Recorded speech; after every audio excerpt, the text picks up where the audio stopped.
Okay, so Deb here, and I have been thinking a lot today about insurance and pre-op requirements and all of that kind of stuff, because I had a pre-op physical for my surgery with a doctor, with my primary care doctor, who is actually new. I haven't even seen her yet, but I saw her physician's assistant in that office to get my medical clearance from a separate doctor's office than my surgeon, which was one of the requirements. I have Cigna, happen to have Cigna insurance. Not sure what kind you have, but if you're thinking of getting into it, there's requirements that these insurance company and your surgeons have.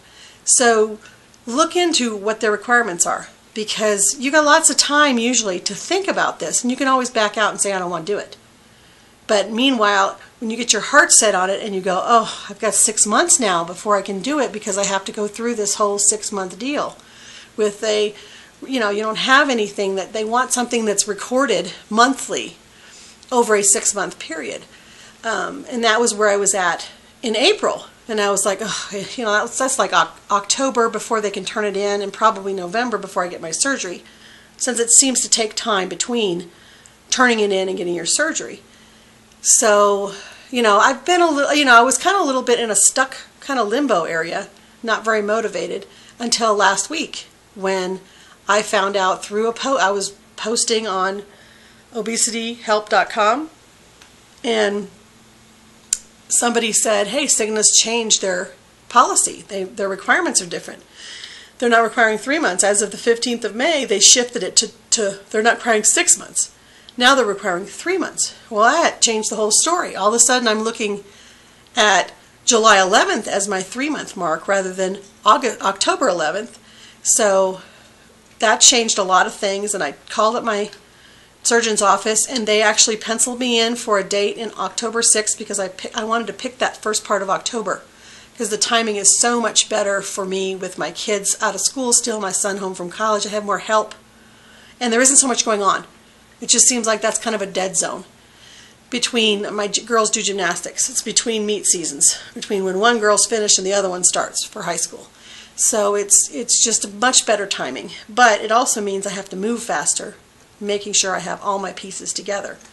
And luckily my surgeon's office already covered the psych evaluation. They've already covered the dietitian requirements. They've already, obviously they've given me the information I need.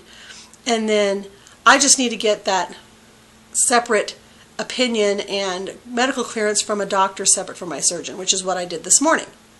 They just have to wait for the blood work, and then they'll send that medical clearance to Dr. Metz, to my surgeon.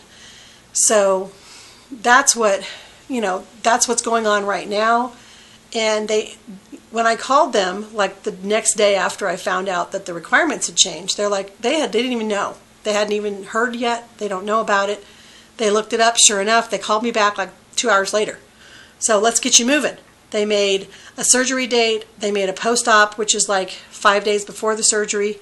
And then the middle of July, I have like an hour-and-a-half class that I have to take with my surgeon to probably educate me on everything from diet, exercise, what to expect of the surgery, timing, what do you need here. They're all that kind of, they probably package it all together for you so you have something to work from.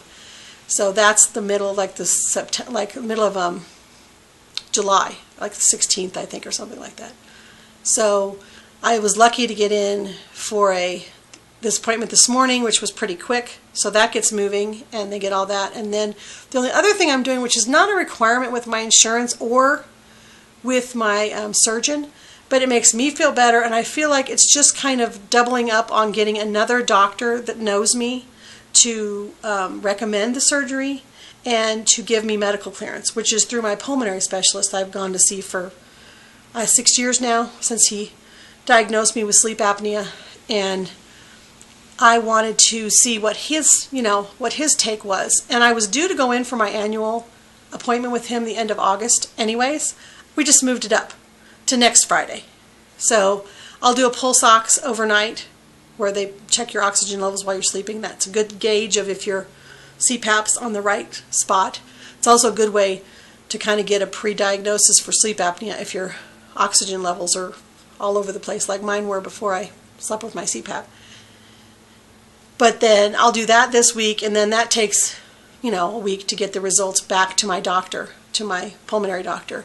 And then the day that I see him, I go like an hour before and get a chest x-ray from the place in the same building.